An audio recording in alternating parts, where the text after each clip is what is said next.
let's assume most countries which have done well in manufacturing, not just now, but historically, have done it by virtue of closing their market off for a short period of time from outside competition and letting homegrown stuff improve in quality, scale to a certain point. Like there's a lot of precedent for this, right? Like industrial revolution, which happened in Birmingham many, many years ago.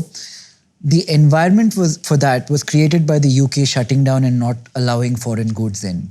One can also agree that China did the same and they didn't allow Western goods in, shut the economy off to foreign produce, and then the domestic economy thrived. Do you think India should go down that direction where to get better at solar cells, for example, we should stop importing cells or impose significantly higher duty to make Indian product artificially more competitive? Is that the way to increase manufacturing prowess? We've already started doing that, right? So if going down that path? Like for instance, let's take electronics manufacturing. Okay, less than 5% of electronics sold in India were assembled here. Okay, so you should, you start with assembly, then you have to make components and so on and so forth, right? That number is now, I don't know what the latest number is, but it's well north of 70% of electronics, consumer electronics, okay? But none of the IP is being captured. Sorry? None of the value in that cycle is being captured. No, but that's a matter of time. No, first you have to start assembly, then you start components and so on and so forth, right? So, but do you think the broader question is India, we've all established, we need more manufacturing prowess. We need to capture more of the value and IP in India. Yes. Is India doing the right thing by imposing duties and PLI and all of that, which I think it is. I think it should be like that. In strategic sectors for limited periods of time, it is working. It's not, is it the right thing or not? It's beginning to work. Yeah. We should continue down this path and you will see, like it's very interesting. I was talking to the boat team, they make it's 4,000 plus crores now of revenues. So they used to design here and then get everything made in China. Now I think it's like 30, 40, I can't remember the latest number, but 30, 40% in 18 months. Yeah. Is now, actually, they are now the second largest headset accessories company in the world. I think one of the really cool definitions for patriotism in my mind, like I don't think we have exercised this in the manner that many Western, like the US for example has. Yeah, they have a very like different passion US for made, product. They sell it so much. I feel like for everybody watching, right? Like if you have product A, product B is India made, product A is China made.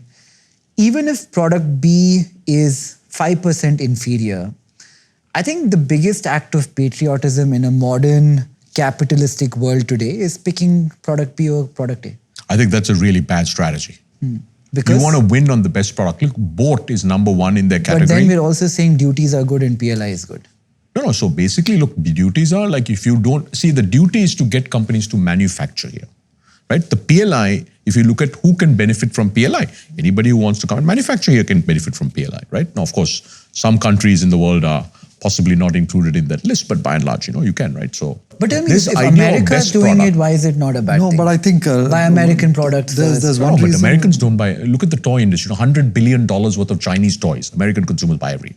But this notion is very, very well sold in America, like, bring jobs back, buy American products. No, but American consumers walking into Walmart, you think they're really looking for American, made in America tags? No. They're buying the most affordable products. Do you think Chinese are?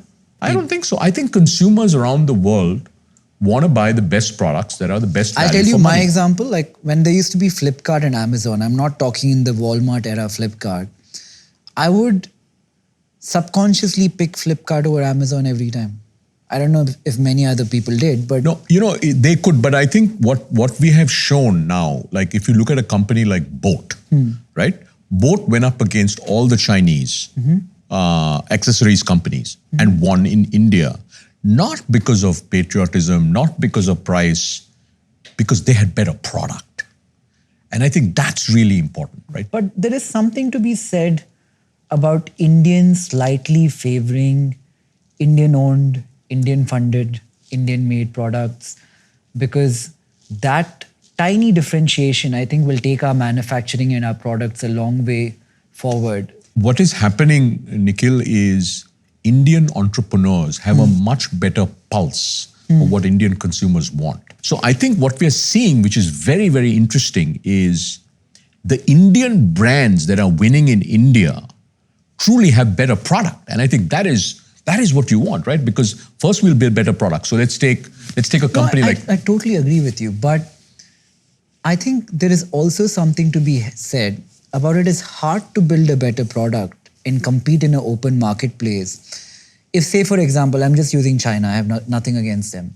If they've been building solar cells for 30 years and are manufacturing 50 million quantity, practically, it is quite hard for a factory in India manufacturing their first 10,000. So you do need the PLI. Because of that, yeah, that's right. Because of that, I said that industrial revolution, UK had to shut down. And all these countries do that all the time. Yeah. So I think we are now doing But when I'm if saying we don't Indian do that. consumer favors Indian product by virtue of patriotism, that might be my euphemism for something else. Why is that wrong? No, it can be wrong.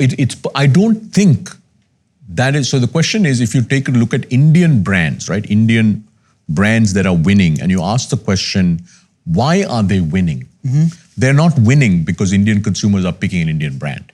I mean, I've seen this time and again, right? Indian consumers will pick the best product at the right price value prop range, right? So, and I think what our entrepreneurs are getting better and better every single month, every single year is innovating for India. I know there's a school of thought that you should build for the top 10 million or the top 20 million. I think that is not, as an entrepreneur, you should not aim for that. You know, think about it, right? We have the most advanced mobile internet ecosystem in the world that consumes 3 times as much data as China does. China has 1 billion internet users. Why? Because one company called Reliance fundamentally disrupted the cost of 4G access, 3G access and now 4G access, right?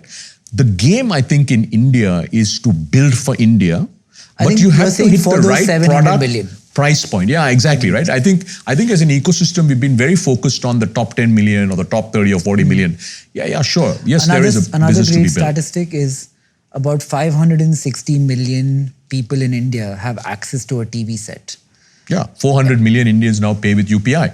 And that TV set is soon becoming a medium like a mobile device because TVs are getting smarter. Like the next 25% of YouTube consumption in India is now on television. Yeah. Because it's two-way TV. And, 2 other examples, maybe slightly, I'm just switching back to B2B. Most Indian supply chains are starting to really work more efficiently. And we're able to compete because of 2 reasons. One, a lot of digital infrastructure got built within the country, right? Whether it is, and formalization of the economy through GST and, the ability to build more efficient warehousing. All of that would mean that if you are supplying product now from India, right? Because everybody in the digital chain is mobile, right? Your level of efficiency in your supply chain in India is on par or better than any other country globally. So I think that's a unique opportunity which we have been waiting for the longest time, right? See, if you look at manufacturing as a sector, 35 to 40 years, nothing really has happened in this country. But now with the digitization of the supply chain, the ability to for global demand to digitally access Indian product and Indian pricing on Indian product, and the sensibilities in the Indian entrepreneur to build for quality. It's no longer about what the Indian consumer wants. I'm saying the game has changed and has to change to the next level in India. We are not going to become a $10 trillion economy by supplying better products to Indians. That has its place, right? We will have to, and this is where I agree with Rajan in terms of the quality benchmarking, that we need to be able to build best product globally. And to be able to build best product globally, I think partnerships are also very important. I think we cannot get also closed. If you're not getting that technology from China, we need to figure another place to get the technology from, right? So we have to build world-class product from India. That whole China plus one diversification, take advantage of that in the next 2 to 3 years. And a lot of entrepreneurship, I think, has to be built there.